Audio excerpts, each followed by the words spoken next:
Yeah. Well, McCackeyville was getting a toes trainer. It was looking like that's what was going to happen here.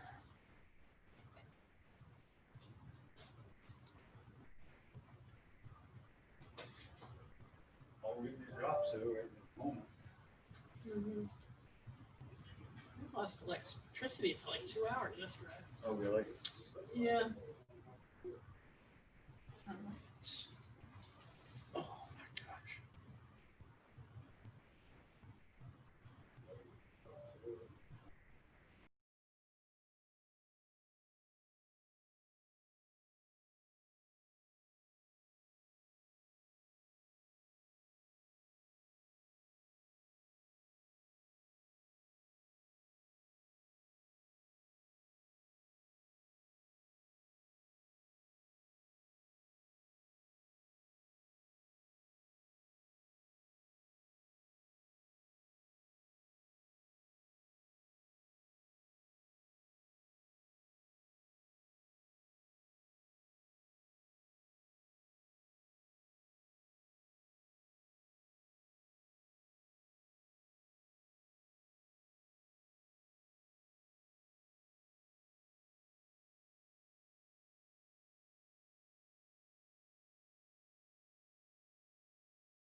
Audio test 1, 2, 3.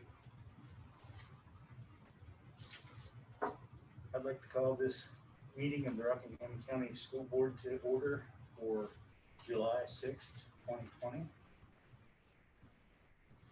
The first item on the agenda, or the first item we have to do is approve this evening's agenda. May I have a motion for approval?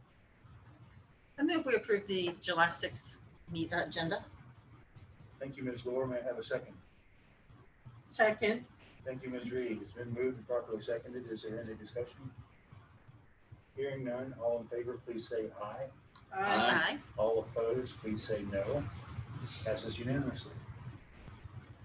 Dr. Scheichel, we have some comments from the public. Yes, so as we have done before in our meetings that we streamed, we asked the public to submit the comments online. And 2 comments were submitted, and I will read those. The first one is from Stephen Lehman. Hello, my name is Stephen Lehman. I'm a 1976 graduate of Turner Ashby High School. I would like to extend my best regards to each and every member of the school board. I know that the name change of my beloved high school is being considered either tonight or in the near future. I sent letters to each member of the board as well as the superintendent about my feelings on this matter. It is now a regular occurrence to see statues toppled, buildings renamed, and property destroyed, all in the name of some perceived past injustice. Many government bodies have gone along with this rather than standing up and doing the right thing by saying no. There are many who want the name changed, who have never been part of the TA community. It is my hope that the board keeps the current name for many years to come. Again, that comment from Stephen Lehman. And then the second comment is from Stephanie Wilkerson, and her comment is as follows. Children with IEPs and disabilities will already be behind their peers when returning to school. This is especially true with children who have had no supports over the extended break. Children with developmental disabilities, such as autism, can lose multiple skills and gains that they've had formerly over such a long break. Whereas safety of the population as a whole is very important, we cannot ignore the fact that these students would be even more adversely affected by a reduced school week. It can be very difficult for a child with autism, for example, to have varying routines on a day-by-day basis. This causes a lot more behavior issues and actually can be more of a problem for everyone than having those students attending class on a daily basis. In a lot of cases, they will need to have longer times to understand the new protocols and procedures we are now all facing in society. This cannot be done in a lot of classes on a reduced or alternating school schedule. I ask that the school board to take this into consideration when determining what school is going to look like the next school year. Children with IEPs and disabilities need to have access to the supports that they are legally granted through the IDEA. They cannot always access these at home or by doing work on the computer. Reduced school days are not ideal for any child, but for children with disabilities and IEPs, it can be detrimental to their development. Again, that is from Stephanie Wilkerson. And that was the second comment, and there are no further comments and none were received while I read these 2. Thank you, Dr. Scheichel. Next up is on the action item agenda, Title I, Part C, Education of Migratory Children. So we participate with the Virginia Department of Education through JMU's migrant program, and for each of the regional program agreements, we have to complete an annual certification page. And this is what is in your online materials. And so I recommend to approve the Title I Part C Education of Migratory Children 2020 to 2021 participating regional member certification with James Madison University as the regional lead agent as presented. Thank you, Dr. Scheichel. We have a motion by the superintendent. May I have we have a recommendation for a motion by the superintendent. May I have a motion, please? I move that we accept the superintendent's recommendation. Thank you, Mr. Breeden. May I have a second? Second. Thank you, Dr. McQuilkin. It's been moved and properly seconded. Is there any discussion on this? Any questions? Hearing none, all in favor, please say aye. Aye. All opposed, say no. Passes unanimously. Next up is superintendent's presentation of proposed return to school plan. members of the school board and members of the public online.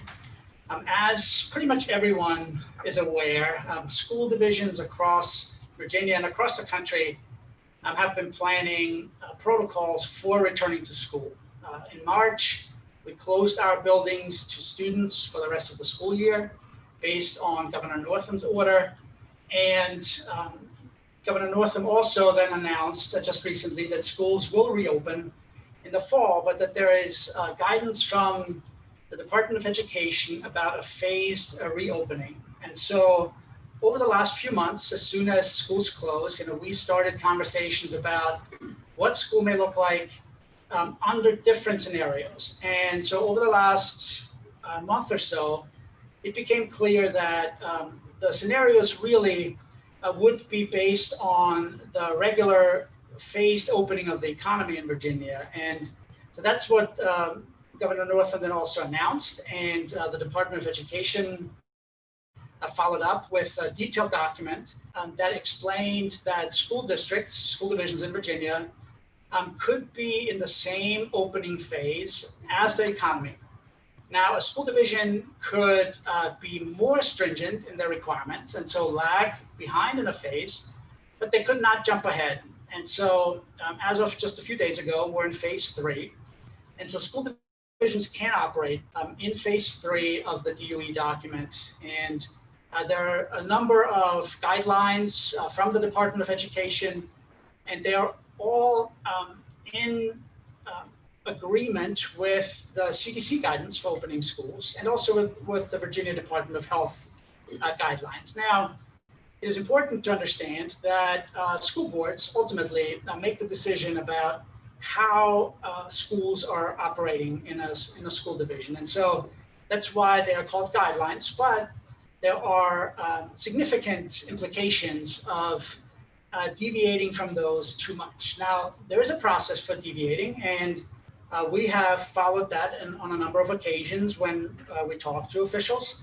But it's important to understand that even though as educators, we all want all students in the building because that is where they're safe, where they have caring adults, where they have great learning environments, but that we have to make sure that our first concern is safety and health, both of students and staff.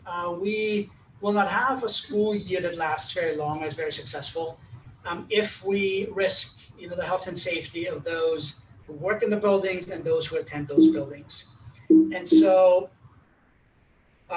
in Rockingham County, we put together a number of committees. So we started out with a steering committee that basically is comprised of central office administrators from the different areas. So instruction is part of it, obviously human resources, finance, and also transportation, and then also school administrators from all levels. And the purpose of the steering committee is to really move items of discussion and decision to different subcommittees, to different committees really that address these parts of the reopening plan.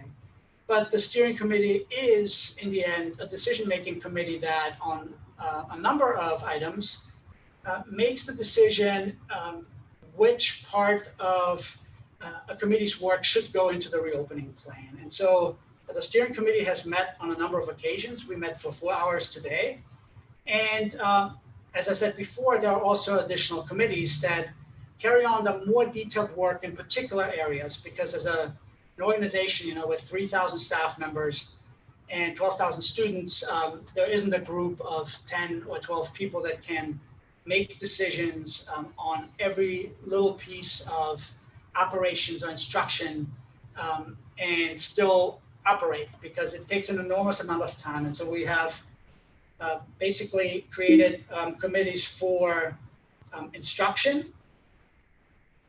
So we have instructional components of the elementary schools committee, of the middle schools committee, and the high schools committee. So instruction is one piece, but split based on the level of the school.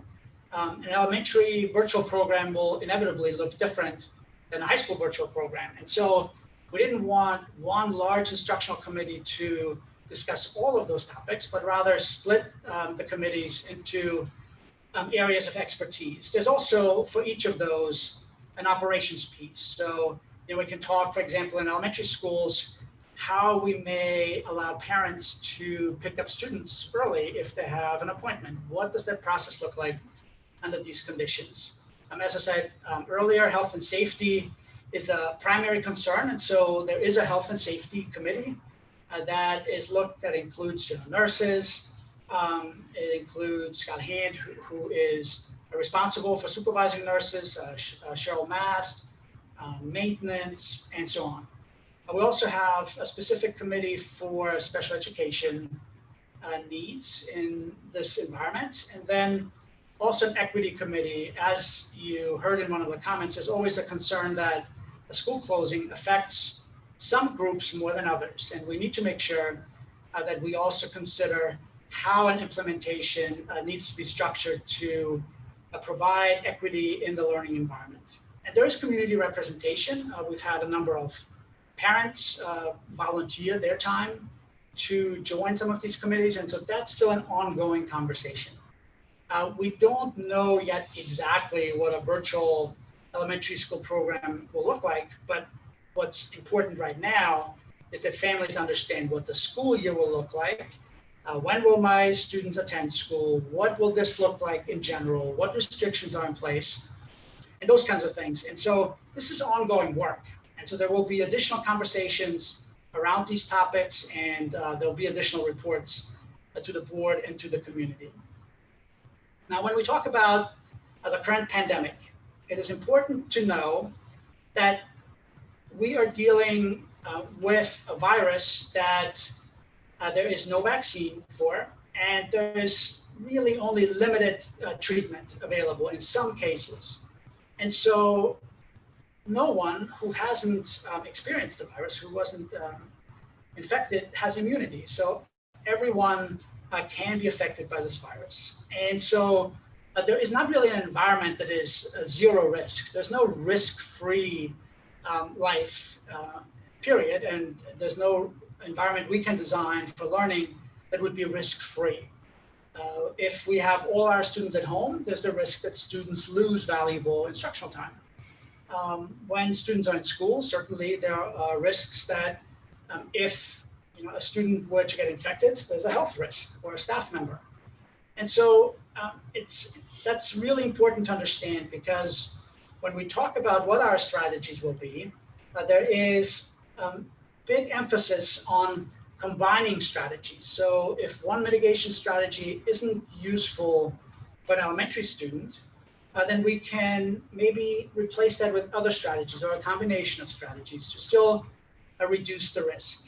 And most people who have watched the news over the last few months and know of a couple organizations that have taken the lead and always take the lead in this area of infectious disease. So the Centers for Disease Control and Prevention is a federal agency that has released a number of guidelines. That's where the social distancing guidelines come from. There are a number of others, and decision trees for whether or not it is safe to open schools. The Virginia Department of Health has closely worked with the Virginia Department of Education and with the governor's office on creating guidelines specific to Virginia for mitigating the risk of infection.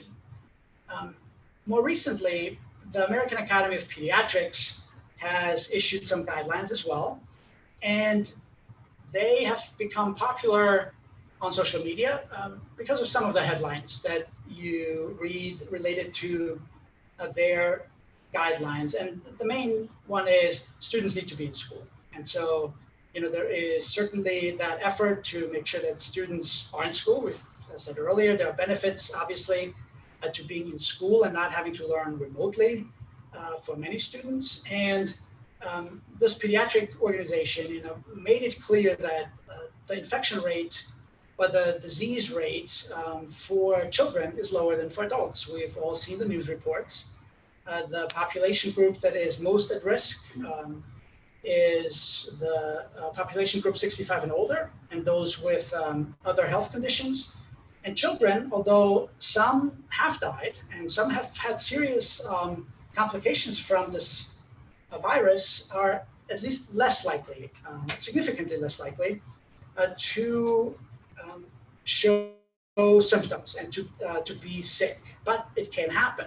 And so the American Academy of Pediatrics really issued guidelines beyond just saying that you need to have students in school. For example, and this is something that is often overlooked in this particular report, is the recommendation for middle and high school students to wear face coverings. And so, but we look at this report as well. The Department of Education has looked at the recommendations from the American Academy of Pediatrics. And so even the guidelines within Virginia are still getting adjusted. One organization that I also listed here that was in the news because of the United States government's decision to eliminate funding is the World Health Organization. And the WHO actually has slightly different guidelines for schools. So, for example, the social distancing distance is smaller in the WHO guidelines. And so they have to all be reconciled and considered. And with the school board really ultimately having to make that decision, it's sometimes difficult to say, you know, if we can get all the kids in school by following, for example, what the WHO says, why shouldn't we do that? Well, there are some good reasons why we have to be cautious to not simply follow some news stories where, you know, schools have opened successfully. If you look at the news reports, for example, from Europe, some schools are closing again now as countries are experiencing increased infection rates. But, you know, in our case, there's also this issue of liability. And so if students come to school, we cannot set up an environment that ultimately would be judged to be grossly negligent.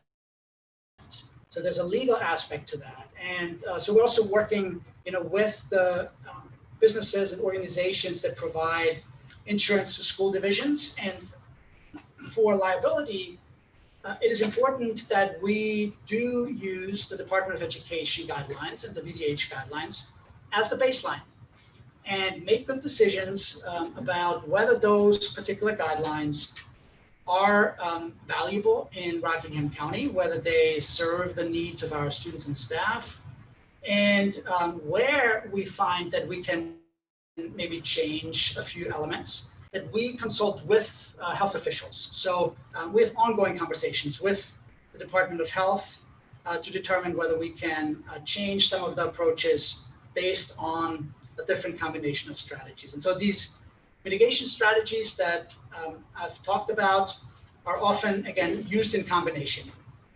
There are enormous benefits to being in school, and we have to reduce the risk. And so some of the mitigation strategies that will be in place when school opens are health checks, health checks for staff and students. We have purchased a number of the infrared thermometers. We have 250 that will be distributed to schools. We will try one of the approaches during summer school. So, you know, even there, it seems such a simple thing to do, just take everyone's temperature, because it's one of the more common symptoms for the people that have symptoms. But if that's not set up right, you might create bottlenecks entering into the building. And so now students will be closer to each other. And so the benefit you may get from taking the temperature, you know, is now taken away by students being, you know, standing in groups. And so, again, there has to be, you know, a plan in place and a process that works and that's also feasible.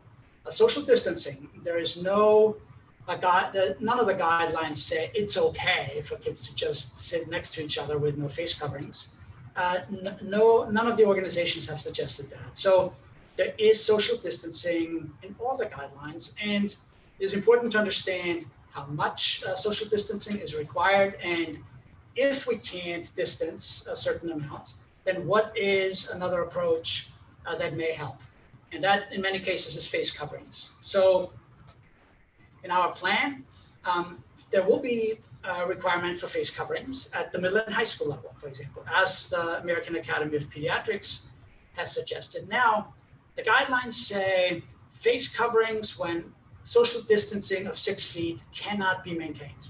Okay, so it doesn't mean a student has to wear a face covering from the time they get on the bus to the time they get off the bus in the evening.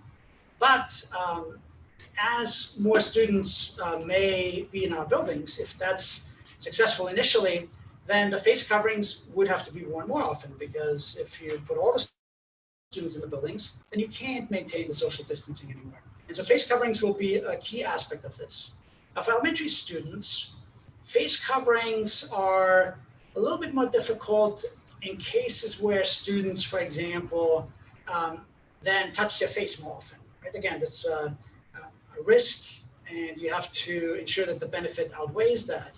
But there are some environments. I spoke to one of the childcare providers today, and they said they had no issues with first graders over the summer wearing face coverings. So it's something we have to teach, and it is something that where appropriate can be used, but it is not going to be the same as at the middle and high schools. Staff, certainly staff will be required to wear face coverings, again, where 6 foot social distancing cannot be maintained, or if as an organization, if the school board would like to make that more strict and require those, throughout the whole day. On buses, buses are one of the areas where we expected right away that we could have a bottleneck. So we have school buses that normally hold more than 70 students. And under social distancing rules, 6 feet between students, we could only fit 12 students on a bus. So we couldn't do enough runs, and we wouldn't have the bus drivers to bring all the students to school. And so right from the start, we had conversations with DOE and with the Department of Health about some of the adjustments we could have. And one is that family members can sit together. They live together, but they can sit next to each other on the same seat, in a school bus. But with the 6 foot social distancing rules, we would have only had a student every other seat. So there would always been a seat with a student in it, an empty seat, and then behind that, the next one. And if students are wearing face coverings, now you can immediately double the capacity on the bus, because we could have a student in every seat. Because again, it's less than 6 feet, but in order to remain safe, the face covering there would be required. There are additional steps that we talked about very early on in the process. Wash your hands, don't touch your face, sanitizing breaks. And again, it's important that these strategies are taught. Right? So they're not normal for us. We are social beings, and we want to be around people, and kids want to be around their classmates and the teacher. And so that requires some early effort, which is another reason why in our approach, we want to make sure we have a transition phase, that we're not simply going back to school and hoping that everyone can adhere to all these requirements. So what we propose in Rockingham County is a phased plan. We basically created 3 different phases here. One would be the worst case scenario, we're closed. And so if for some reason schools were closed again, we would have to go back to distance learning for all students. The other side would be 100% of students attend school all the time, so Monday through Friday, based on the current school calendar. And that's, of course, the situation that we would love to see. But until we feel confident that our schools are safe for staff and students, we will implement, or we propose to implement, the transition phase. So that is what we expect to have at the start of the school year. In that phase, we will have, for the most part, only 50% of the students in the building at any given time. So that means that students will attend twice a week. Each student will attend twice a week. And I'll go into the specifics here in a minute, but we will make some adjustments. And one is indicated by the public comment that you heard earlier. For some students, we do want them in the building 4 times a week. So there's one day where students will not be in the building. And the reason for that is that on Wednesday, we are suggesting a day that none of the students are in the building, and that is a day for teacher planning, for the remote part of the learning program, for outreach and remediation, for professional learning and collaboration. And the reason we picked Wednesday for that is that it allows students to have shorter breaks in between the in-person sessions. So some school districts are putting that day on Friday. Many school divisions are doing this kind of rotational schedule with one day without students in school. And the reason for that is it keeps students in school on the same day every week, which is easier for childcare. And for us, we picked Wednesday, again, in part because of the shorter breaks, but also in collaboration with Harrisonburg City. So one of our major programs, MTC, has more than 1,000 students. And if Harrisonburg decides to not have students in school on Wednesday, and we were to decide for Friday, that complicates scheduling at MTC tremendously. And Wednesday actually has, again, the additional benefit of creating shorter breaks in between the in-person sessions. We are expecting that pre-K, kindergarten, and first grade attend all 4 of the school days. Now that requires some creativity in terms of space and staffing, because with social distancing rules, you can still only have about half the class in the same place. And so the plans are moving forward in terms of how we use all our space that we have available in the buildings, who would be with the students when they're not with their classroom teacher, and to allow students still to be in the building 4 days a week, and but split the time between their teacher and others. Those could be specialist teachers, obviously, but also some time with teacher assistants. Grades 2 through 12 would attend 2 days a week on an AB rotation. And so what that means is half of our students in those grade levels would be designated for A day, which would be Monday and Thursday, and the other half for B day, which would be Tuesday and Friday. There's also consideration for a special education level 2 students. So for example, you have a self-contained classrooms of special education students, and then also our sheltered English language learner program. And we are considering sending those students to school also 4 days a week. So there would be different programming, on the, for example, for the EL students when they are there all 4 days of the week. And the main reason for sending students to school only twice a week and to have that rotation schedule is really social distancing. We've worked through classroom spaces to measure how many student desks we can potentially have in those spaces. And that's where the 50% number comes from. Some architectural firms have sent out, design suggestions for classroom design to maximize the space. And, but we're also, again, talking to the Department of Health about other options that we may have. So for example, early on, we asked about plexiglass dividers, but in conversations with epidemiologists, we were made aware that in a situation where you have maybe 4 students at a table with a plexiglass divider, you now have students closer than 6 feet facing each other, and the barrier really still allows for airflow over the plexiglass, around the plexiglass. And so that would only be a consideration if masks are also worn. And again, that may be down the road. Again, the transition should be to more students and all our students being in the building. But early on, we want to make sure we understand how our students and staff operate with less capacity in the building, and then to increase capacity as it is appropriate. So the A and B days, as I said, the A days would be Monday and Thursday. The B days would be Tuesday and Friday. There are 2 options, and well, there are 2 options that we identified that would work, but they each have benefits and drawbacks. And so we will continue the conversation this week with our principals. And also, again, we want to hear from the board about the different approaches. One is an approach that many school divisions have taken. They split the student population based on the first letter of the last name. And in our case, that line would be at the letter L. So A through L would attend on A day, and M through Z would attend on B day. Now, there are some adjustments that would have to be made. For example, we want to make sure that students from the same household attend on the same day, and sometimes you have households with siblings who don't have the same last name. And so if that would put them in on opposite days, then we would certainly work with the family to adjust for that, and so they could both be on the same day.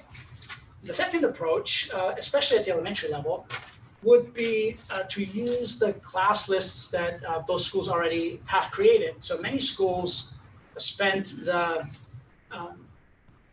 part of the previous school year, at the end of the school year, to look at what classes students should be in for the following year. And oftentimes, there's an attempt to balance by gender, maybe by reading level, and by other factors that create balanced classrooms. And we are going to talk to elementary principals about their preference as well on Wednesday, because it is also possible to use the existing lists. They would not be cleaned by the first letter of the last name, but to split those class lists in half and then notify the families. There's communication with families either way. And so this would have the advantage that if we were to return to school within a month or 2 months, or sometime this fall, under 100% capacity, that those balanced classrooms exist. Right? They're already there, and it's just that for now, half the students go one day, half on the other day. It complicates communication. So each student would be designated as either A day or B day, and that has to be communicated to families. So both of these, again, have advantages and drawbacks. If we use the the first letter of the last name, it's not going to be the same for every grade level in every school. They don't all neatly divide right at the letter L. But if we divided it by L, it would always be within a range of 40% to 60%. So the biggest discrepancy could be 60-40. And so that's something certainly in many cases schools could deal with, except in a few cases where classrooms are truly too small to accommodate 60% under the current social distancing rules. For transportation, I already mentioned that earlier. We are planning to transport students to school one child per seat. That's still significantly less than transportation during a regular school year. And students will be expected to wear a mask because that's the only way we can have one child per seat. Students from the same house may sit together on the bus, same household. And what that means is that buses will carry all grade levels. This is something that's new in some of our schools, but has existed in the Broadway area for a while. Buses will be disinfected after each run. As with all the health and safety approaches, CDC guidelines for cleaning will be followed in the building, in the buses, and everywhere where our students and educators are and other staff are working. We asked families a few weeks ago whether they would be able to bring students to school and pick them up if that meant that we can be in school more often. And with a bus schedule that only allows us to transport a fraction of the students we would normally transport, because even with 24 students on a bus, you're still not halfway there. We will encourage parents and guardians who are able to transport the students to school and pick them up to do so during that transition phase until we can have every child on a bus again, because otherwise there may not be an option for even 50% of the students to be in the building. So it is a community effort. We know, of course, with an AP schedule, there are also childcare needs. It's a community effort. And here, we can only increase capacity if students learn to properly wear face covering when it's needed. And if we can get all the students to school, we have a significant number of bus drivers who are in a high-risk category. So we have to ensure that we can also deliver on what we promise and what we hope to accomplish here. But that, again, that cannot all fall on school division staff, because if we don't have the bus drivers, there is no option. Many of our bus drivers have jobs. They can't drive all day. So a staggered schedule could work to some extent, but again, that complicates some other things as well if we implement that division-wide right away on short notice. Meals, conversations around meals are still ongoing because we do not know whether we are allowed to operate under the summer feeding guidelines. So the summer meal programs that we have used to provide meals to families during the closure and then during the summer.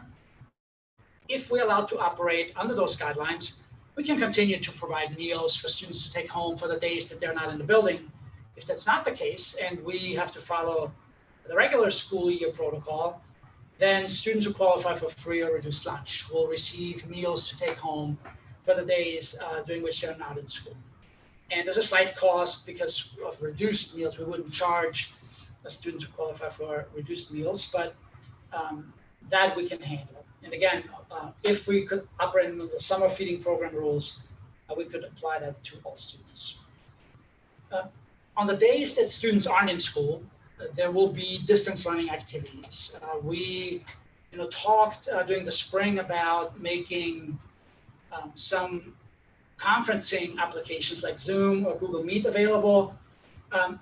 We will have those applications this fall, but it's important to remember that when students are on their off day, that teacher is teaching, right? So it's not that they can be in two places at the same time and conduct, the next Zoom lesson for the students, but there will be, the opportunity in some cases, if a teacher can, conduct, for example, a classroom session on Wednesday for kids to check in, or in some of the other areas where this may be feasible.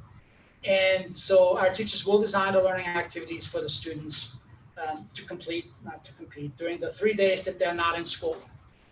Now, we're also going to ask families whether or not they prefer a full virtual program. So we've had a number of families contact us, and they said, I'm not sending my student to school. I want to wait until there's a vaccine available, a treatment available.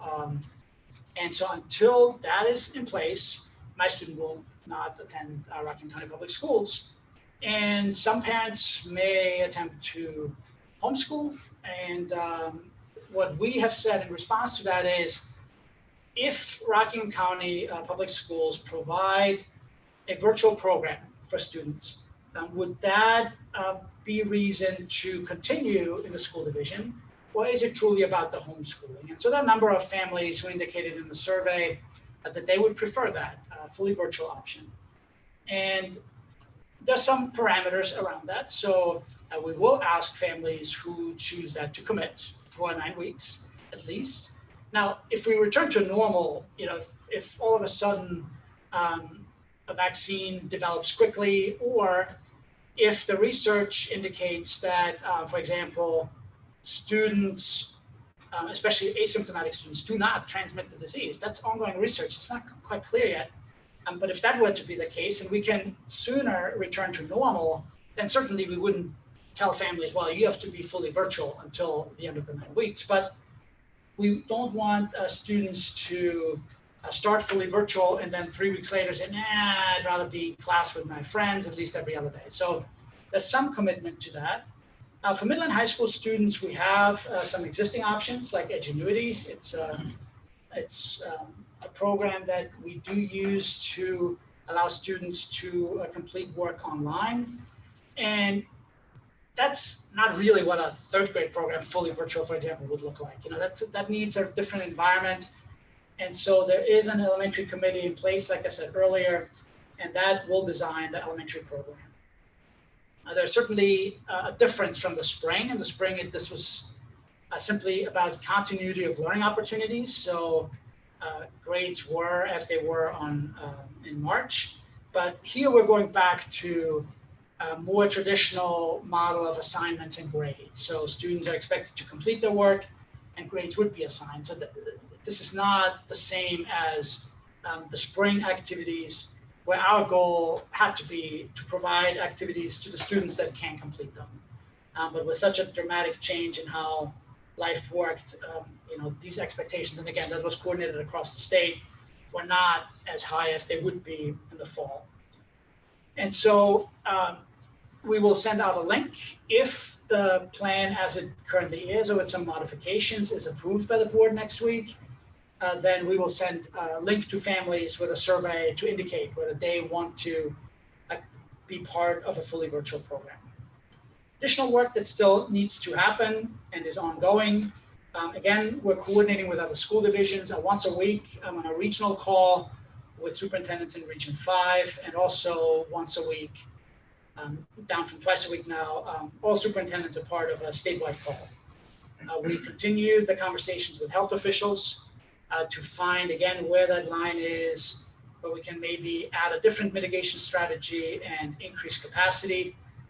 Today, I had a meeting with Harrisonburg City Schools and Boys and Girls Club about potential offerings from the Boys and Girls Club. They currently provide before and after school care in some of our buildings, and they're looking at potentially expanding that if facilities are available during the day, because again, half the students won't be in school on those days, and on Wednesday, all students will be home or at childcare. And then also Rockingham County Parks and Rec, obviously a long-standing partner with us in that type of programming, and so we've had conversations there as well.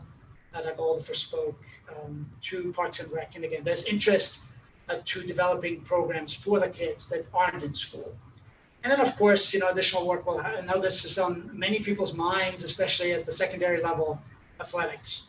And we don't have a good answer there quite yet, because athletic calendars and what the rules are, that's determined by the Virginia High School League. And so we're still waiting. There was an executive board meeting a few weeks back, but no final decisions were made there. And that's something we'll obviously also communicate once we know that. And so in summary, we want to make sure that as soon as it is safe, our students are back in school. It has to be safe for students and staff. We have a number of mitigation strategies at our disposal, and we need to make sure that they are fully operational, that students can adhere to them in a regular school day with reduced capacity. And then again, in conversations with health officials, we may be able to increase capacity in the buildings as mitigation strategies prove successful. But at this point, it would be guesswork, and it would be much more difficult for families to secure childcare, for example, if we say August 25th, we're going back to school, and by September 1, we have to say, well, this isn't working. Kids are not, or staff, are not in a safe environment because of the lack of adherence to the guidelines. And so this way we can try that. We're trying some of it in summer school, and then again, hope to transition the school division to a safe environment where we can have as many students in the building as is possible. And so it's a little bit different from what some school divisions have proposed. Some have said, here's the plan for the school year, and this is what we will do during the entire school year. Others have said first semester, and we decided to be more, try to be flexible. And that's actually one of the advantages of the 50-50 split. So with 50-50, you don't have to reschedule students if you can now go back to a normal environment. You simply combine the two groups. If you try to have 65%, 70% of the students in the building, somehow there has to be some rotation that complicates what each student does on each day. And so this allows us to go back and forth pretty smoothly. So if we were to go after a while to 100%, and then the local situation, based on the local infection rate, becomes more troubling again, you can go back to 50% quite easily. Again, the split's already there, and then you can combine it again. So it has that advantage as well. And we will solicit input from the community, certainly. And we are working still, in committees every day to fine tune the plan. But for now, again, we felt it was important for families to have an understanding of what's likely to happen or what's potentially going to happen, and that we have a plan to transition to a more normal environment when that can be done. But then in the meantime, again, it requires a community effort to make this work. This is certainly not the ideal situation that we all want to see, because we want to be in those buildings. We want to be there, every day with the students in classrooms where, you have all those students that, are scheduled to be in that building. So that is our proposed plan, and I'm open to any questions, any points board members want to make as we move into this next agenda item of discussing the proposed plan for returning. Questions for the superintendent? Thoughts? I'll go first. I've got some easy ones to start. When is summer school? Yeah, summer school begins middle of July, so there'll be a reduced program during summer school, but that, I believe it begins July 13th. So And how do we know who's going to summer school? that's by invitation. Schools Has are it been sent contacting out? students. Yeah, it can be at all grade levels. But it hasn't been sent at out this yet. point, no, we are not sending students to summer school at all grade levels. So high school is going to be virtual, and then the early grades will be in person. But that's all based on schools reaching out to families. So when will families know if their child needs to go to summer So school? they would already be contacted now. Oh, okay. Yeah, that's been ongoing. Okay. So that process started a couple of weeks ago. So good. Yeah. Special ed level 2, what's that? So it's the more severe disabilities that oftentimes are students who are in a self-contained special education classroom. So with many of our special education students will be in a regular classroom setting. That's the goal, of course, with having students in the least restrictive environment. And they may receive service for 5% of the time by someone who works with them during that time. It could be a much higher percentage, but they're in a regular classroom. And so for those students, the environment will be like it is for the other students. They will still be in the classroom with their classmates and will receive the services that they have in their IEP.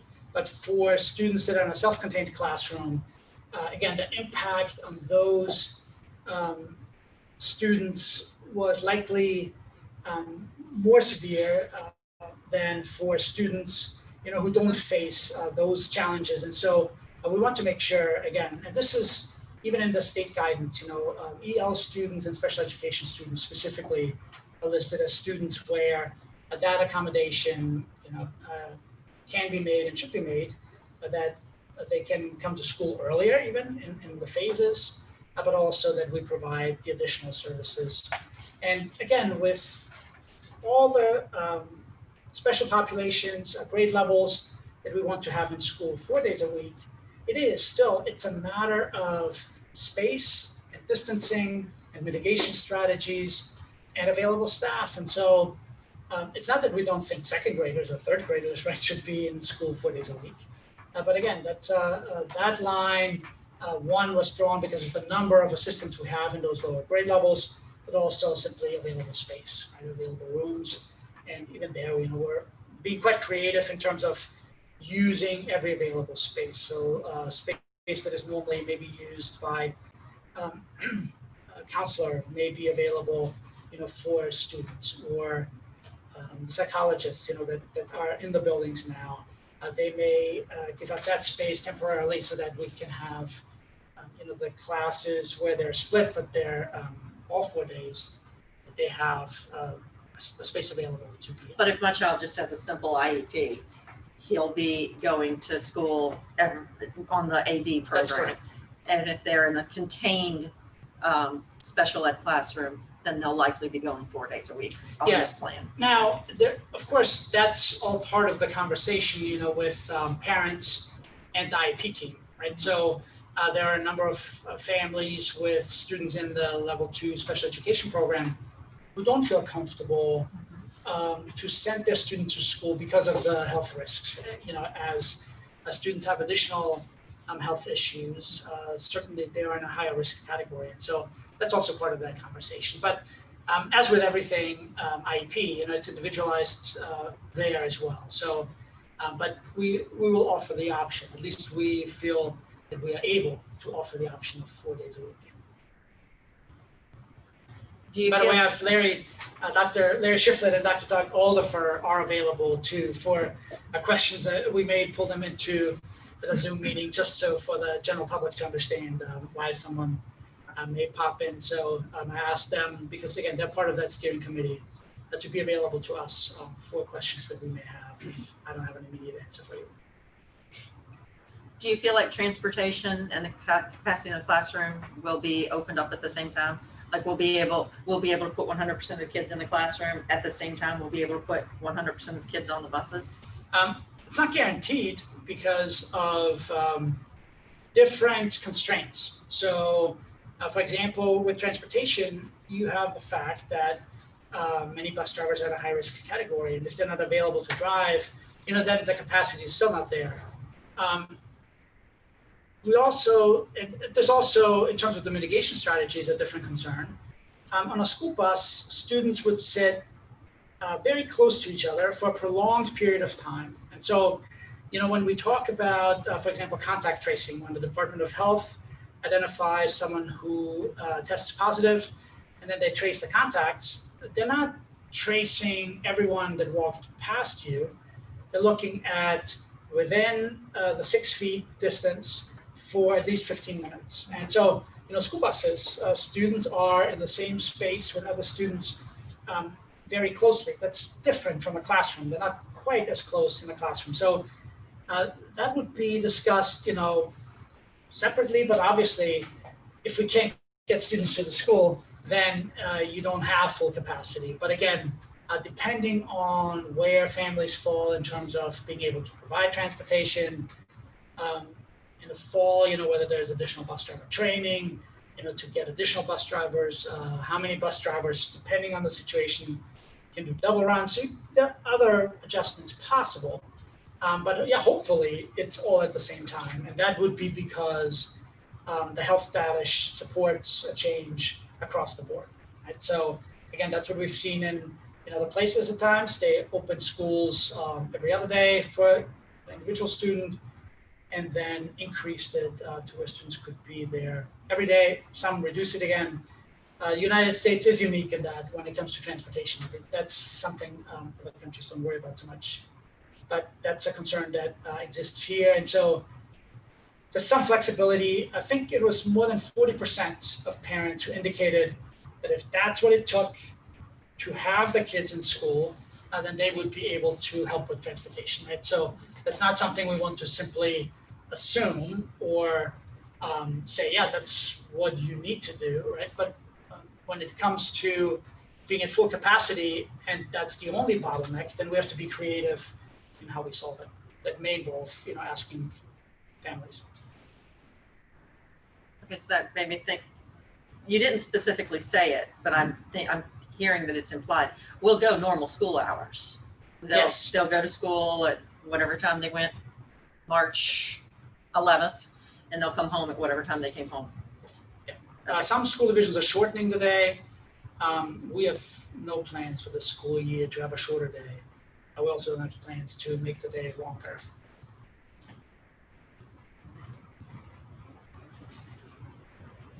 So, Dr. Scheichel, when you talk about capacity and looking at our schools, do we have pockets where we may need to move some children in order to make this move work? It's possible. So most of the schools feel comfortable with the 50% split because some of the schools that have a lot of students, still if the classroom is of sufficient size, then you can accommodate half the students. The question really comes up when we talk about the students that are there 4 days a week, right? And so schools, are looking at every space and are trying to figure out, where those classes can take place. But if what it takes is to, for example, let's say we're at Cub Run. Is one of the schools that is a large elementary school, and if you have a large elementary school, you don't have as many, as a percentage of your space, you don't have as many additional rooms because you still may only have one room that the psychologist uses, right? That's the same as at a smaller school. So you may be in a little bit more trouble there in terms of space. But if what it takes is moving one fifth grade class to another building while that's ongoing, then the students would still ride the bus to Cub Run, if that's the school. Right? Principals are working through all the space and the schedules and the number of kids, again, depending on which scenario we go with. But they would still come to Cub Run, and then they could simply, ride the bus to another space where there is space available. The implications, again, what about the specials? What about some of these other things? And so we have to be careful, but certainly we don't want that to become a barrier for students to be in school. So we're looking at every option. The first step is for schools to really look at all the space, what's suitable for a classroom, for what grade levels, and then again at this early grade levels, because that's really the only one where we're talking about that. And then to make sure that we have a conversation if they do find space constraints and say, how do we alleviate that? But yes, every option needs to be part of the conversation. And maybe Dr. Oldifer can speak to this too. I mean, sometimes that last week or 10 days before school starts, we have an influx of who's coming in and when they're coming in, and all of a sudden we've got 20 more students in a particular school. And so I would think that we want to try and get ahead of that, either by some kind of social media campaign or something to kind of encourage people who particularly are new to the area that they get those children enrolled, because that could make a difference for some of these schools. Want to answer that, Oscar, or should I? Go ahead, Doug. Yeah, no, so you're right. We're not going to know. There certainly will be, as there is every year, kids that will enroll at the very last minute, right? So fortunately, we do have the option of a school messenger and those types of options to send out reminders to people. We'll be wanting to get the information, as Oscar mentioned, about the number of students who may be just virtually accessing school. So those numbers will bring down the enrollments to some degree, at least in the buildings. So yeah, we'll continue to think of creative ways to be sure we have good numbers leading up to that first day of school, for sure. So social media campaigns, Facebook, sending out reminders on School Messenger, all those things will be strategies we'll implement.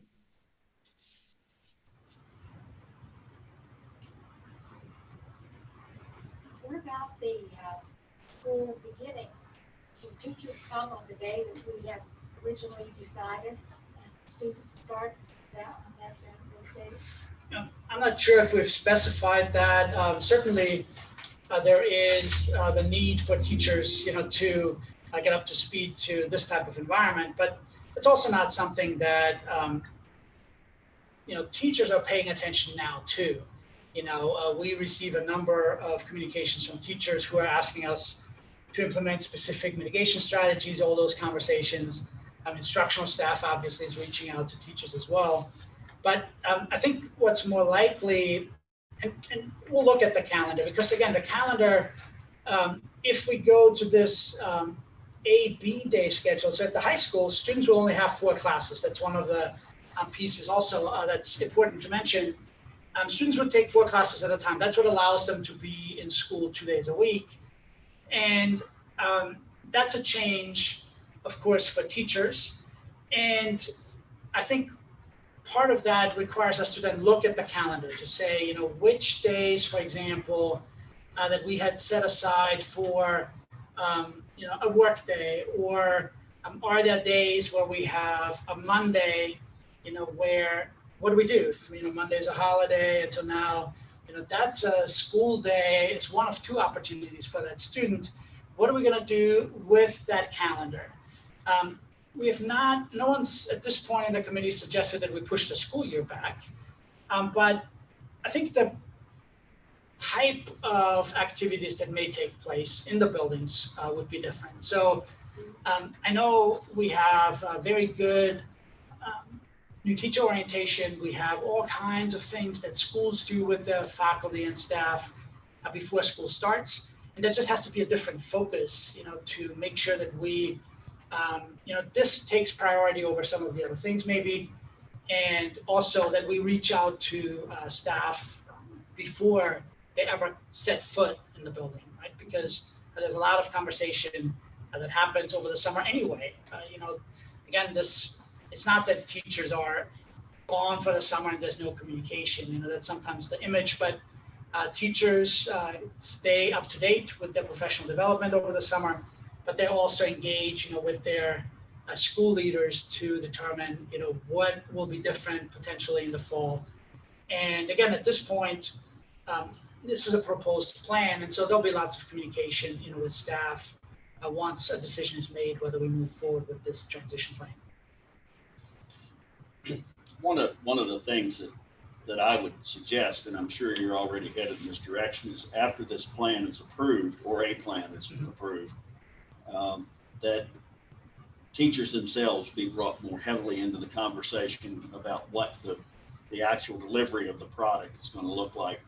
You mentioned very accurately in the beginning that our primary concerns are the safety of the students and our staff, and you alluded to staff health screenings, and I'm just wondering what you envision that might look like. For example, when a staff member arrives into a building, will they receive a temperature check? Will they sign off that they've not been exposed to anyone with COVID over the last couple of days? Because I'm also concerned about staff to staff transmission of this. So that would be part A of my question. Part B is, how do we possibly police face coverings with students, and what might that look like in terms of disciplinary action? And my last point, Dr. Scheichel, would be, as we have a reduced number of school bus drivers, and many of our school bus drivers are in the most at-risk category, would it be beneficial for us, in order to stay in line with that staff health screening, as opposed to having them take that bus home, have them pick that bus up at the school where they too could then be checked for temperature and the screening? And I know that's an inconvenience, because if your route ends in on Naked Creek in Elkton, and you've got to get back to Elkton Elementary, and maybe there's a way to compensate for that. That's what I'm saying. But those protocols are still being discussed, because the bus drivers, what we were hoping for originally, for the bus drivers to take their bus home, is a solution that has been advertised, but that unfortunately would take a year or two to implement. And that is to actually have a disinfection system on the bus. So a bus driver pushes a button, and they park the bus at home, and disinfectant gets released on the bus, and the bus is good to go for the next run. Because if that's not the case, then again, it's a different process for disinfecting the bus. That may require a trip to the school, right? And so those conversations are taking place, how we take care of all the guidelines, for disinfecting in between uses. And so the health check typically is they can be done, for example, by the parents the evening before. If someone has access, if families don't have access to a thermometer, then we have to have a conversation. But for summer school, we intend to have a form that a student brings every day that's checked, and where families indicate, that the student hasn't had any symptoms, that these are all the items that are on the health check, that they've not been exposed, that they don't have a temperature over 100.4 degrees, right, and whatever the different items are. Now, there can be a health check in the building, but that, if you truly do a full health check of every student, that's not feasible. So temperature checks may be possible. Right. And we're trying those during summer school. We hope to do that. Again, that's one of the common symptoms, even though not everyone who's symptomatic has a fever. but that's a common one when there are symptoms. And so we're looking at that. With staff, it's the same thing. Because again, we would have to ask staff members. So do you have any of these symptoms? Or have you had any of these symptoms over the last 24 hours? And if they would not complete the health check on their own accurately, then we also don't know that we're getting accurate information back when we just ask, right? And so the health screenings, they're more like what we often see at the airport, right? To pack your own luggage. So it's questions that are asked so that it keeps those things on people's minds and that they think about it daily. You know, how have I been feeling? You know, do I have a temperature? Check my own temperature, or we will check it. But it's also combined with more detailed checks if we suspect that someone, you know, for example, has a fever or they're coughing, they have a dry cough, or you know, some of the other symptoms. And at that point, then of course, that would be a different process because that would involve a school nurse, and there's a different environment for that. And so, you know, we don't anticipate that we physically check students every day. That's not, except for temperature potentially. And with bus drivers, whether or not we ask bus drivers again to self-report their health check, again, by having a form every day or whatever the process ends up being, where at least someone has to look at the form, check the boxes, it puts it in front of you. You know, that's one of the pieces, but also for people to pay attention, right? So if I see a staff member that's coughing, you know, it's okay then for school staff to say, hey, you know, we need to, you know, there needs to be a health check, right, by medical staff. Have we given any consideration to if a student during the middle of the day exhibits any symptom, fever, cough, whatever, or a staff member, if there's going to be anything more than a 24-hour isolation period where you cannot come back to school? I know in some of the industrial settings in which we work, there's some pretty strict guidelines with regards to that. If a person exhibits any even if they've not been tested, they may not be allowed back for a certain number of days. The details for that would come from the Health and Safety Committee. Okay. Certainly, you know, in the past, it's often been this basic rule, you know, you can't come to school for 24 hours if you have a fever. Right. Only to find out, you know, students have been taking Advil at 6 in the morning so that they don't have the fever when they come to school. And then by noon, they're sick. So we want to make sure that people take this seriously.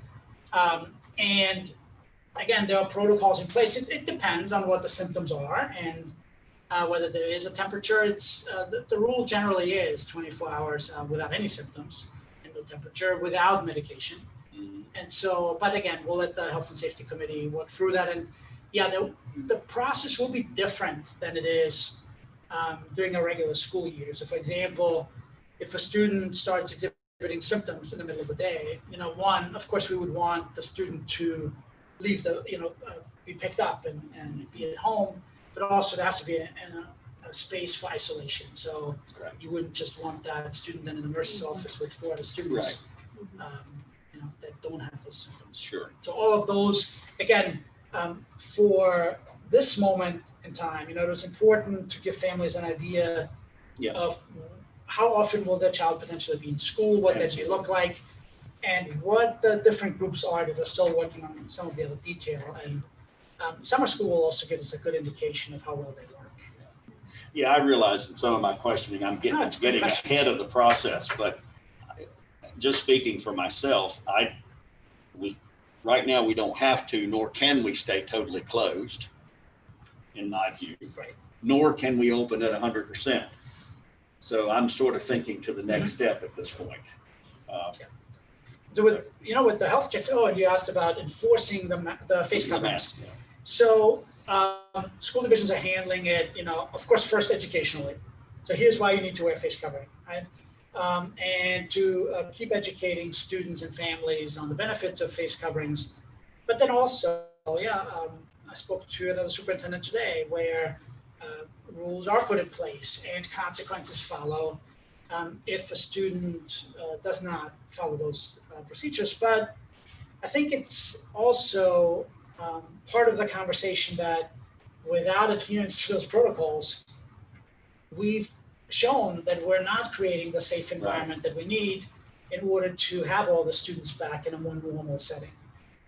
So in part that is on families to say, you know, if we want our students to be in school, let's do this well. Let's do what all the experts in the field say. We can't just pick and choose and say the Academy of Pediatrics says kids need to be in school and ignore the fact that they also say face coverings for everyone at middle school and high school, and where possible elementary school. So the experts generally agree on what the mitigation strategies are.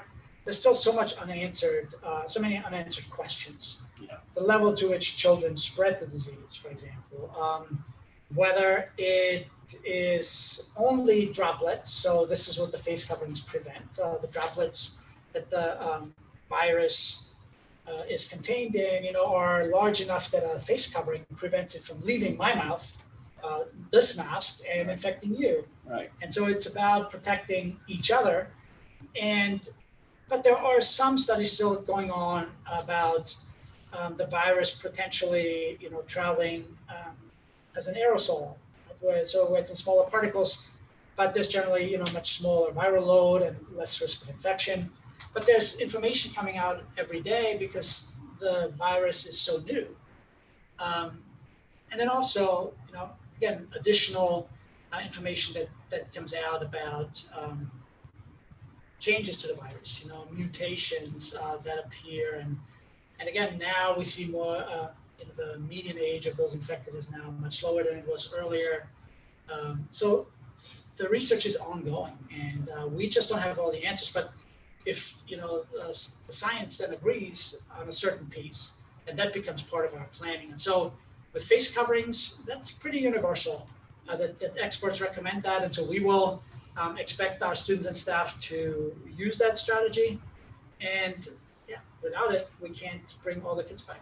It would be very nice, in my view, if everybody would just say, okay, the science says face coverings reduce risk of transmission. And so we're all just going to wear one to be safe. But in my business, I can tell you that I have people walking in who are saying, I'm not coming in unless everybody's got face coverings on. And I've got those that are saying, I'm not going to wear one. It's my constitutional right not to wear one. And so we're going to get some of that. We're going to get some of that. And I think we need to be prepared on how we're going to deal with that. And again, that's next step, I realize, but I appreciate the hard work. This has not been, if there was ever a damned if you do and damned if you don't scenario, this is it. And so I appreciate the work that you all have done in putting together this proposal. And everybody's not going to be happy, but we've got to do what the science tells us is in the best approach to protect our kids and our staff. Let me ask about internet access for our students. So currently, based on surveys that we've conducted, about 85% of our students have access to high-speed internet at home. So that may be on their phone, it may be, you know, on a computer. There's a significant number of students who could potentially have internet access, but the families cannot afford it. So we are working with vendors now and with our schools, again, to take a detailed inventory of internet access. And we are planning to provide some hotspots, you know, mobile hotspots to students where that is a potential solution. So even if every student who could potentially use a hotspot gets one, it still doesn't get us to 100%. There are simply areas where high-speed internet isn't available, right? And so that does have an impact on what we do in terms of equity when we talk about distance learning. But In this case, with only half the students in the building, again, we have to remember teacher is teaching every one of those 4 days. So there's a different approach to this too, where what a teacher needs to be present for is what we should be doing when the teacher is present. And then some of the independent practice can take place on the days when the teacher is teaching the other half of the class and students are at home. Or, a project they may be working on, or, other activities. And again, if we can have some type of office hours, that are virtual on Wednesdays, too, staff may be able to, again, mediate or reach out to families, work with students. And so for that, kind of that internet connection, of course, is a big benefit. So what do we expect the off days to look like for the students? Yeah, so the Wednesday, there'll be, work that's, Go ahead.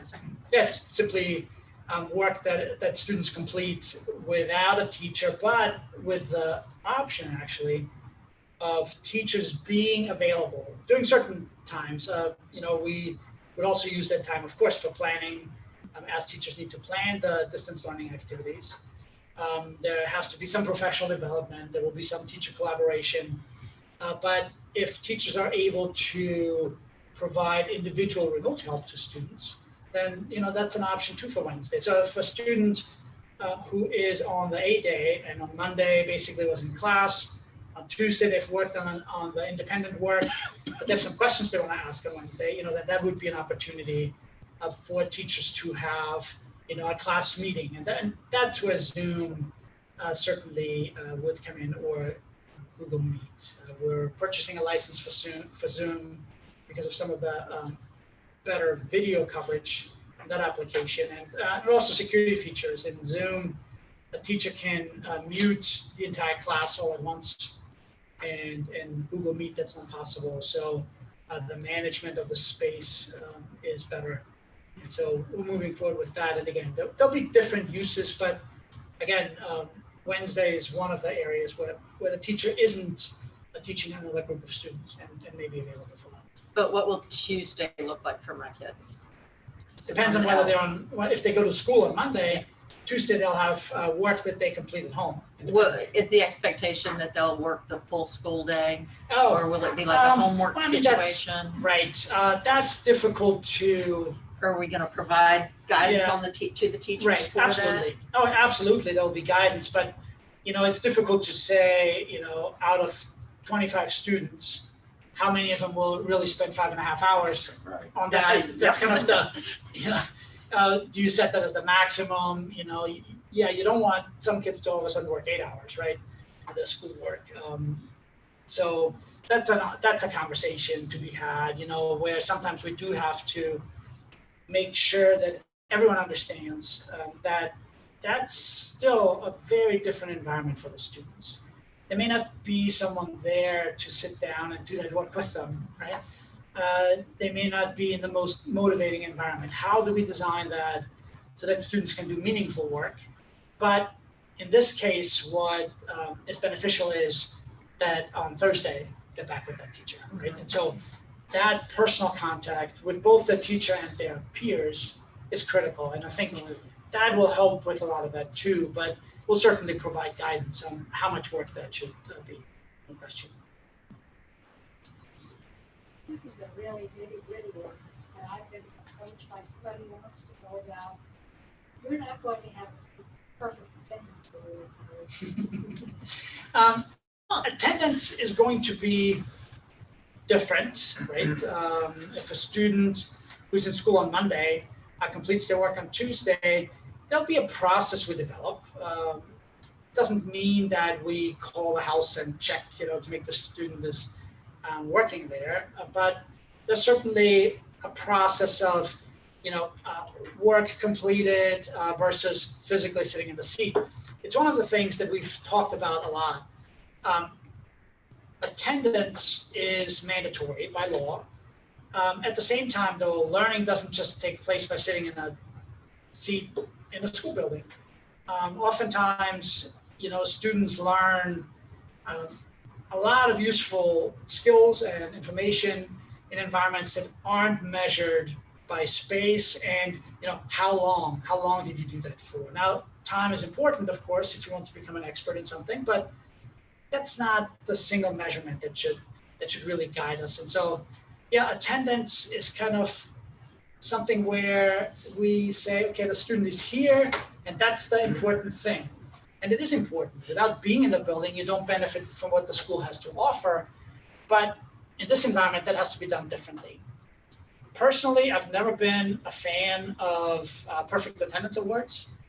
And it is not because I don't care about students being in the building, but I've just known too many students who attended school with the Advil in their system to get the fever down so that they could get their perfect attendance award. And that's not really the message we want to send there. So it's a great accomplishment for kids. They've never missed a day from kindergarten through 12th grade. I can tell you that was not me as a student. If I was sick, I was sick and I stayed home. But it doesn't matter what, how I handled that, but I've seen it in too many cases. Students coming to school when they really, when they aren't healthy and when they potentially can make other kids sick in order to keep that perfect attendance record. In my view, that's not worth it, right? We need to encourage kids being there, but we don't want to encourage kids to come to school sick. And so, yeah, I think perfect attendance awards, at least for this upcoming school year, initially would go by the wayside. That would be my suggestion, but certainly that's, there's going to be an official conversation to think about that. Transportation, we're talking about one student per seat. If we have a 70-passenger bus, we're talking about 35 students, but then you have family members that may be more people on the bus. Not all our buses are, 70-some students. We also have, sometimes, more than 2 students in a seat. And yes, with family members, that, again, we'll see how the numbers play out exactly. That depends on the routes and how it all shakes out. But we're pretty confident that, with that in place, and that really didn't come until just recently. And the interesting part about all of this, not just about transportation, we had a 4-hour steering committee meeting today. And right in the middle of it, I forwarded an email I had gotten from the Department of Education at 11:30 this morning. And it was revised guidance on the phased reopening. So even now, there are still conversations about what we can do differently based on what we've now found in the research over the last week, 2 weeks, 3 weeks. And so this is going to continue to be a moving target. There is now, early on, there was some significant reluctance on DOE's part to say positive things about 1 kid per seat. And we pushed back on that because if face masks or if face coverings can be worn to mitigate students potentially being closer than 6 feet, why not on the bus, right? Now, there's a good explanation for it, and that is prolonged exposure. But the infectiousness, the level to which students may get infected on a bus also depends on airflow. And on a bus, you have a really nice option. You just open all the windows, and if you can, and that actually has a significant impact, right? So that was one of the first conversations with the Department of Health. And so as suggestions are made, as we look at, well, what does the science really say, we can change things. And so with 1 per seat, which again is kind of a new, you can do that rule, we are in better position than we would have otherwise been. Right? But originally we had the survey to parents was, we may face a situation where it's 12 kids. Right? And so now at least we're not at that spot anymore. The World Health Organization, so internationally in many places, social distancing is 1 meter. So that's 3 feet. Right? And so now it's 3 feet in a mask, and we're, we have other options. But again, it's not settled yet. And so we will continue to look at the research and modify transportation, classroom, depending on what we find. But until we can really count on everyone following the mitigation strategies, it's still not advisable to just start the school year and hope it's all okay. This is not a situation where we want to take that risk. So what targets are we looking for to go 100%? Or do we even, Well, when will we know that we can go? What would it 100%? require? Yeah, so I would say by the end of August 1, we'll have a little bit of a better understanding on disease spread by children, right? Schools are opening in other countries, they're opening in different ways in the United States as well. We'll see what the experience is in terms of students being able to wear face coverings and willing to wear face coverings, what the issue there is. But I would say if nothing in the research changes and all we have to go by is our current level of understanding, then it would require every student to wear a face covering for the duration of the class, to be in a classroom that's full capacity, because you'll be in less than 6 feet, all the time. There's no escape from that, unless they're outside, and it's just a limited part of the day. So if there's no change in the science, then that's what it would take to consider an increase in capacity, would be adherence to the mitigation strategies.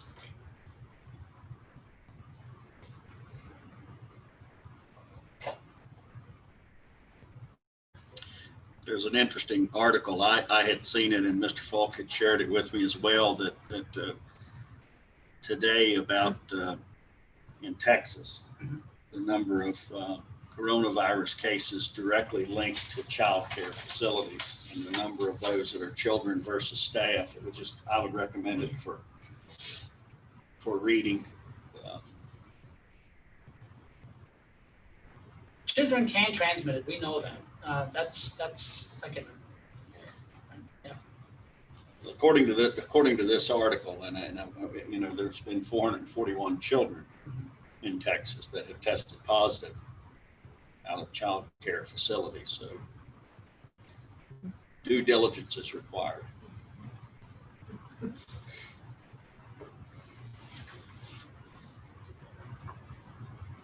Any other questions, comments, observations? If we go to 4 classes, that would mean that, okay, a typical student's gonna have 8 classes. If this was a normal year, they'd start the year with 8 classes, middle and high school, right? Yes, in most environments. Broadway's experimented with a 4x4 previously, some other school divisions too, but typically our high schools have had 8 classes, and so you have 4 on A day, 4 on B day, and you have odd day, even day. We don't call them A and B, and let's not confuse that with this setup, right? So odd day 4, even day 4, and if we did that, then the student would only be in school 1 day a week, right, physically in this environment. For that class. And so reducing that to 4, so a 4x4, you take 4 classes in the fall, 4 classes in the spring, more like what you do in college, has the advantage that students can be in the building twice a week with the same teacher, right? Twice in a week, and because they have all their classes, all 4 classes every day, they will see the teacher in that class twice. So in a regular school year, so if we go back to the normal, a new normal, then the students would continue to have 4 classes, but it's the same 4 classes every day, but they'd also only have it for a semester. And then they're done with that class and they get the next 4 classes for the spring. So if this lasts for half the semester, Okay. would we consider extending the semester so that we don't wind up with a whole lot more English than social studies? You know what I'm saying? Well, yeah, it depends. I think, that's a conversation to be had at the time. You would have to be confident that there isn't a situation where in the spring, you have the second wave or the third wave or whatever, and now you're taking from the spring semester and you've already taken This to is so complete the hard. fall. I think it depends, right, on how much time you would have to add. Students will do work when they're at home. Is it the same as being in school? Well, no, because if it was, we would do this all the time. Right. So certainly, that's we prefer to have the kids in the building because that's the environment we create for them. But there's always a possibility. We've done this with snow days. So if we missed 12 days already, first semester, we extend the semester. So it's possible.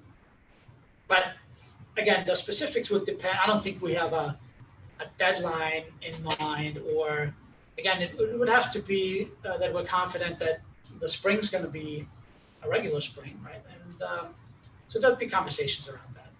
I would not ever rule it out, that's for sure.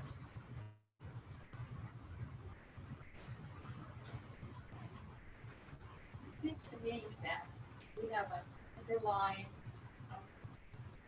theme here going on. Safety of the students and staff based upon science, and we're always looking for the latest in the research and what's coming down. As we learn more about this, and we're flexible, and we're looking at a transition. Oh, yeah, that's approach that we took all spring too. Safety and health of students, staff, the community is critical, right?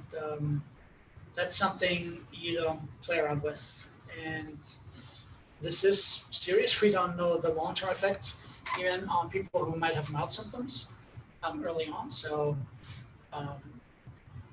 it's a new disease, and yeah, safety and health comes first. And the transition is designed to accomplish that while having the benefits of students being in the buildings. We hope it's a good balance. I hope everyone understands. I know everyone in this room does, but I hope that everyone understands that we would like nothing better than to have school as normal. I mean, there's no agenda behind this. This makes everybody's life more difficult, not better. And so the actions that we may take as a board, we'd like to be going back to school normally, but I don't see that as an option currently. That could change, but I hope folks understand that. Well, I mean, I think the reality is that regardless of what the scenario looks like, it's going to be a big ask for everybody involved. Sure. Yes. Because even if we went 100%, that's a big ask of our staff and our teachers and those people in our community that are vulnerable.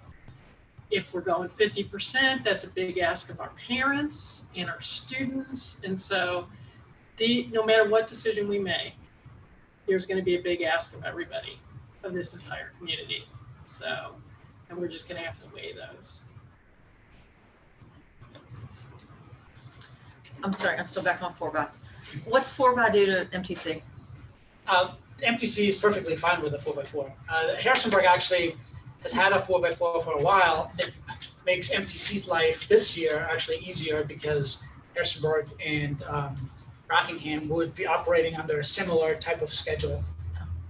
Kevin Hutton, worked with us early on, and we've always said, it's a key piece of our education environment. And even though we can't make every decision based on the preference at MTC, it has to always be a consideration, just like governor's school, just like, all the other programs where we participate with other school divisions. And Kevin Hutton early on said, hey, if we can do the rotation similar to what, if we do a rotation, can we talk to Harrisonburg and see what their rotation days are? And we had that conversation. And then also with the 4x4, MTC is perfectly fine with that. So the 4x4 basically just takes out half the schedule for the high school. Yeah, you do half in the fall and half in the spring. But then, so second years, they would just go half capacity, essentially. Yeah. Okay. Okay, that makes sense in my head now. Thank you.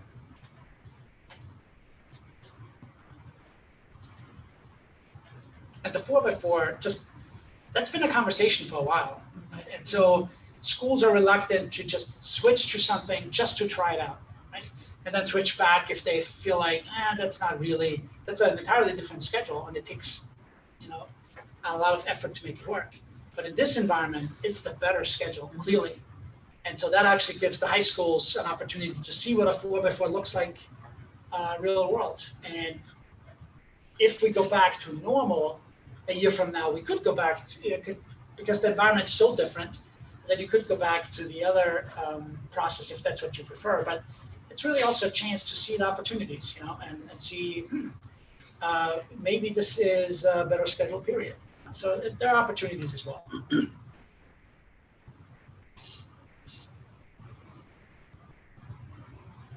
Thank you. And the committees, they just. Yeah, and Yeah, been doing good work. the committee members, they carry this work. There's so much reading going on, so many conversations. People bring so much incredible knowledge and dedication to that process. So when I sit in the steering committee meetings, it's really a joy to observe those school and division leaders at work. It's neat to see that come together and the hard work that goes into that. So I also want to join that, thanking all the committee members for the really difficult work to redesign a school system in the short run to a level that none of us anticipated. Thank you. Does that wrap up discussion of the proposed return to school plan? All right, school board questions. Board members, do you have any other questions for the superintendent before you go? I have an interesting one. And that is the census. Now, how important the census is to each of our localities. And Rockingham County has done fairly well. I think we're 17th in the state, people who are responding to the census. And I applaud our community, but I would like to say that we have a little bit more to go. That people who have not completed the census, I would like to people out there who listen to us urge everyone to complete the census. Either mail the form in, or go online, or call. You can call a number, or if you don't, I believe I heard on the way here that beginning in the middle of July, if you haven't completed the census, somebody's going to come and knock on your door, who is hired by the census bureau to help complete this. So it really is important, because a lot of our funding will depend upon this. So please, community members, please complete the census. Okay, thank you. Anyone else? I was just going to say, Dr. Schenkel, I think we mentioned about your staff, but this is typically the time of year where we take a little bit of a rest, and especially after the rocky kind of fall and early spring that we had before COVID, and then we had COVID. And thank you. Thank you to you. Thank you to your staff. Thank you to the senior leaders. Thank you to our principals, because we really have not stopped since September. And I don't anticipate that we're going to stop until we get to the other side of all of this. But thank you for the job that all of you are doing, because I know there's probably been sleepless nights, and there's been nights where you wish you were on the beach or somewhere else, and that's just not possible right now. So we appreciate that. Thank you. Thank you. And Larry and Doug are listening, right now, and so they also will pass it on to their teams. But it feels good when I just think about that leadership group and the others. There's never a worry about the quality of the discussion that's going to happen when they're in the room. So that belongs to staff members, and I'll pass it on. Thank you. Anyone else? I think that concludes our business for the evening. I hereby call this meeting adjourned.